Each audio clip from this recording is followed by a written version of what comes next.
Hello, I'm Mark Cerny, and today we're going to talk about a new disaster in the gaming world, and we're going to try to take all of your money without a judge. If this was the introduction to the PlayStation episode that they revealed about the PlayStation 5 Pro, I would have told you that they're at least because what happened yesterday was a disaster. The discovery of the PS Pro, which is supposed to be an important day in the gaming world and for gamers, we discovered that it is the day that will form the beginning of a dark era in the gaming industry. Sony did not take the trouble to hold a respectable conference on the quality of the production of a respectable discovery of the device. The legendary engineer Mark Cerny came out of their apparent home, I don't know, from the PlayStation office and started talking about the most prominent features of the device with a few clear gameplay offers for the Pro level. In principle, the official name of the device is the PS Pro, just like the leaks. Even the shape and design of the device is exactly like the leak I talked about a few days ago. And what you saw from the size comparison on the CNET channel is that the device is slightly larger than the PS, but in my opinion, it's clearly smaller than the regular PS, and that's a really nice thing, to be honest. Our device will come with advanced technology compared to the PS, in that it's mainly built on three basic things: a bigger GPU, advanced light tracking technology, artificial intelligence technologies to enhance gaming experiences. For the GPU, our device will have a 67% more additional GPU than the one in the regular 5, with a 28% increase in RAM for the GPU, which resulted in the PS Pro being able to handle graphics better than the regular PS. 45%.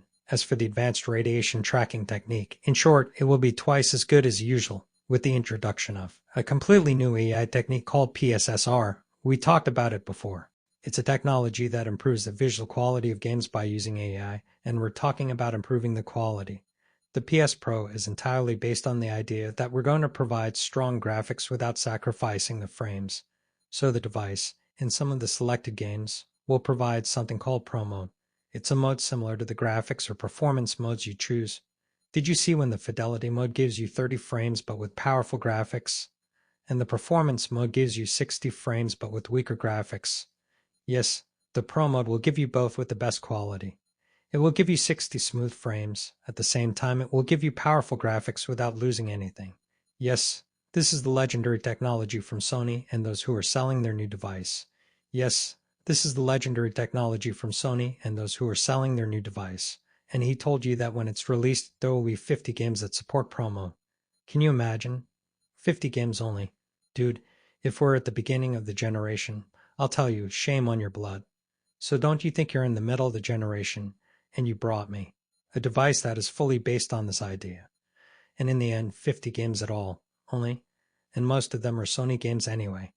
They work perfectly in all cases.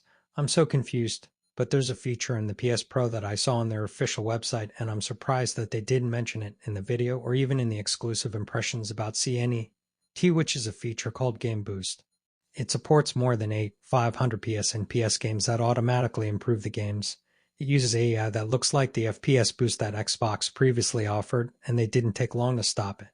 So I hope that the PlayStation will be better, because believe it or not, this is the only feature that I felt was really worth it. But do you know what else is worth it in the PS Pro? The ache. You ruined the house of lies and deceit, man. We went back to the same thing about promoting the device that it's capable of running ache. Then he put a little note next to it that in some of the chosen games, which is Gran Turismo 7, what I'm seeing in front of me right now is a flashback to 2020, as if the 2020 map is being completely written in front of my eyes. A lot of empty comments and attempts to convince you that our device is powerful, and that it runs the games in a legendary way. But there's nothing you're really seeing in front of you to believe. And the problem is that the promotion for the PlayStation 5 Pro is exactly the same as the normal promotion for the PlayStation 5. In the days of 2020, 4 and 6 tips without any problems, and it can run ache sometimes. Now, with the PS Pro, they're saying that a device can run 4 and 6 tips without any problems, and it can run ache sometimes. Nothing has changed. Then, what is this bad representation of the device? This is the worst reveal I've ever seen for any gaming device. We were refusing to reveal the device in the State of Play episode, and now you're revealing the device in an episode we recorded from Mark Cerny's house? Is it reasonable that Sony, at the time of revealing the most powerful console in the world and the most expensive console in their history, reveal it in such a disgraceful way, and in this cheap way? If you want me to hate this device by force, I didn't do that. And then, man, they announced the strongest gaming device in the world without showing me a single new game on it. to this extent. The audience is fooled. The presentation was bad to the extent that there was nothing that made you feel that the device was advanced, so far from not being presented at all. Any new game, even the games they showed were a joke. They showed you a demo of some of the games that are running on the 5 Pro and compared it to the regular 5. And the display is to have a screen to notice a difference. It's a disaster when you display your new device, and the first question that comes to the receiver's mind is, what's the difference? This is a question I asked, and millions around the world asked it. What's the difference? Where's the diff, dude? If you notice, tell me, do I want to buy a PS Pro with its price and value? Oh, and I'll talk about the price in a bit, so that this tower shows its details in a slightly better way than the PS in The Last of Us Part 2. Dude, there's no human being who sees these details or focuses on them. No, seriously, let's see this difference. Even the technology they're trying to sell the power of the device on is not important at all. First of all, because it's an uninteresting alternative to interest. I swear to you, look at the far details, how it became clear. No one will notice and no one will care. And secondly, the biggest feature in the PlayStation 5 Pro is that it only supports very few games, and most of the games were released 3 or 4 years ago. And honestly, I mean, even the game. Speaking of fork and six tips, when I first saw it, I didn't think it was a bad thing, so I asked myself, P.S. And why do we have to wait for the Pro to bring it to us, at a time when it's supposed to be one of the simplest basics of the current generation? And I'm not talking about me, I'm talking about what you promoted your device to. No, I mean, in the past, they promoted their device and their games in a better way than it actually looked like. No, now, even the presentation itself is tiring. And it's hard to justify the goal or idea of making a device called PlayStation 5 Pro. Now PlayStation 4 Pro. The price? Yes, dear viewers, the PlayStation 5 Pro, as you know, will be released on the 7th of November, which means the 7th of November of this year. And it will come in a digital version only, and there is no disc version. And the price of the device will be $700. Sony, you ruined the family of the Joker. $700, no, I mean $700 is only if you want to buy the console. If you want to buy the base, do you see this small base? You have to buy it for $30 separately. It doesn't come with the device. If you want to buy a CD-ROM, meaning if you want to play the CDS you have at home, buy a CD-ROM that is compatible with the PlayStation Slim itself for $120.